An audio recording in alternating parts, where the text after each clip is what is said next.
Hey guys, this is Kami Ken, and this will be a quick video about the portfolio that I turned in for enrollment at the Kubert school. They said there was, well, in the instructions it says 25 pieces maximum and no less than 15. So I was like, alright, I'll do all 25 because I want to show them as much of my work as possible. I want to give them as good of a representation of my level of skill as I could possibly give them, because at the time I was signing up for the Joe Kubert scholarship, which is a $2,500 award given to, like, I guess the best incoming first year portfolio. And so I was like, alright, let me give that a shot and we'll see what the result is. And I got it. This is the email that they sent me, and this is what the page looked like when I got it in the mail. So I won the scholarship, and I want to show you the pieces that I created just to give you an idea of the level of art that they accepted for the Joe Kubert scholarship. It's not meant to say that you have to have that level of skill or higher to get into the school. This is just what I turned in for the portfolio and what they discussed during my phone interview. So here it is. So this was the first on the list, and this thing took me a couple weeks to do. It's just it's not even a 2-page spread, it's just one huge page of some ants. I got really inspired by honey ants at the time, and I had to create a piece out of it. So this is what I made, and it took a long time. So then the next piece, this one was just more of a sketch of my two characters that I was drawing at the time, and that one was pretty fun.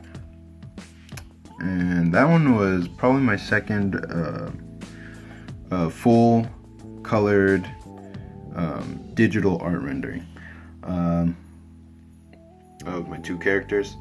And it took a long time to do because I didn't know anything about how to color digitally at the time, but I think it came out alright, except for her hair on that part. I was just like, ah. But it's kind of showing you that you don't really need comic style art. You can have anime art and it'll be just fine. And this was supposed to be for a contest, but I never finished it because I was just like, nah, my skill level's not there yet. I over-planned for the contest, and I ended up not turning in anything. I only got to this second page, and that's all I turned in. So, oh yeah, these are two other characters I created for my Air Rider series, but they were going to be their own series before I started writing Air Rider fully. I must have created this, I guess a year or two before school. I didn't even know I was going to the school until, I guess, 6 months before I even applied. So that's the case there. And that's another shot of that character. Her name is Cass. And this one I must have done in high school. I must have been at least 17 or 18 at the time. This was like my second full-on painting, and I was just really trying to focus on watercolors because I couldn't afford Copics, and I was just like, alright, then I'll use the next closest thing that looks like Copics, and it turned out to be watercolors. I really like this one. Alright, so oh, this was a comic I created. It was just a 10-pager, and it took 6 months because I was really lazy at the time. But it was fun to do this one, and I really like this panel here where the guy's taking a slice and then he brings it back. That's my favorite thing. This one was my most recent comic before I started school. I think I did this when I was 21. And this is like a further page in it. It's probably the second to last page. And their teacher just dies, and they're just kind of annoyed about it. And that's the story there. So, and then this is the last page when it's all finished off. And I just figured out how to use like tones in in Manga Studio, and so I was applying that to the page, and it was fun. All right, and this one was just like a little practice that I did on a piece of copy paper. It was just some inks on copy paper. And this one I also did when I was 21.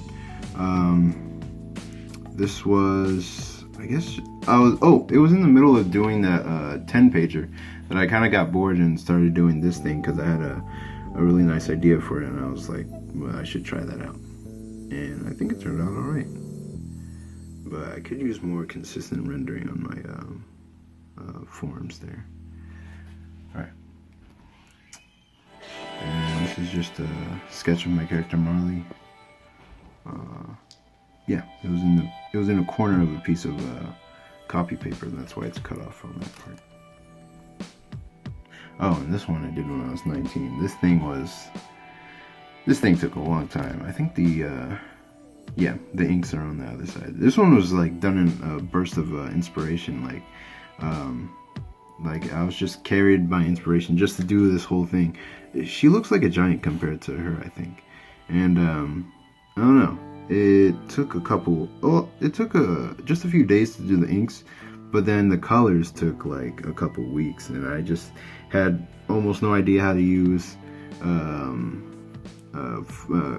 Clip Studio at the time, and I was also watching a lot of tutorials just to figure out the most basic things of how to draw in it and how to color in it. So that's kind of how this came about. This one I did probably around that same time, and yeah, that one, like, it was when I was just kind of starting out. Like, this was one of my first like really major illustrations, and I did the pencils for it, and then when I inked on it, I was so careful doing the inks because this was the only copy of it I had, and I didn't know I could make other copies of it. So I was just like, I can't screw this up. So I was really careful in the ink lines and tried not to make them really bad. So I think it turned out alright, but I don't have that kind of hesitance anymore because there's all these digital products now, like the iPad, and there's just ways to edit it now that you don't have to worry about screwing up anymore. So I stopped worrying about that. And this I think I colored when I was like 21 or so, because I was just like, I don't know how to color. And then when I finally figured it out a little bit better how to color, I finally filled it in. So this was a preliminary page, like I guess a first draft run page of my comic. It was called Gill and Seed, as you can see in the previous. And I didn't end up going with this idea, but it was fun to try and give it a shot. So I did a couple pages of it before I just ended up quitting, like almost everything else. But I did get to try out tones on the skin here, but that was in Manga Studio as well. And this perspective practice page, that was just a little sketch on a piece of copy paper, but it was just some perspective practice. They also accepted that. And this is one of my favorite comics I've ever made. It's called Possible Tragedy, and it's this guy. He's trying to play like Lion King, like Simba, with his kid, and the mom's apprehensive, and he throws her up in the air, and then she's like, "Oh fuck no!" and then he's like, "Wait, what?" And then the kid just is like happy, and then is like falling, and then he's like, "Oh shit!" And then next page he's just like, "Oh shit!" And he can't even turn around to look at his wife. He just knows like she's devastated, and so he's just like, I don't know, what else is there to do? And he throws himself off. And then while he's falling, he notices that his kid got caught on a tree, and then he's just like, "Oh, why did I do this?" The end. Or is it? You know. So yeah, that's my favorite comic that I ever made. And this is the last piece. It's just my character Oren running. I really liked how I did the legs on this one and how I did the shading on it. And most of these pieces were just practice pieces that I decided to finish. I didn't really do too many full-on illustrations back in the day or full-on narrative pages. I was kind of really precious with my artwork. I would just be like, let me practice, let me train first before I can attempt to do something. And that's why a lot of these took a long time, but I think they turned out alright. And that's what won me the $2,500 scholarship to get into the school. It's the Joe Kubert scholarship. And I hope you now have a better idea of the level of work that you would need for the scholarship. This is not for the portfolio. You can turn in any kind of portfolio, and they have the right to reject or accept it and accept you into the school. I've known people that have actually gotten rejected from the school for their portfolio because they want to see a level of commitment. Like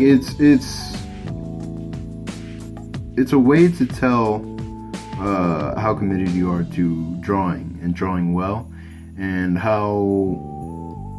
what the teachers will be working with once you come into the school.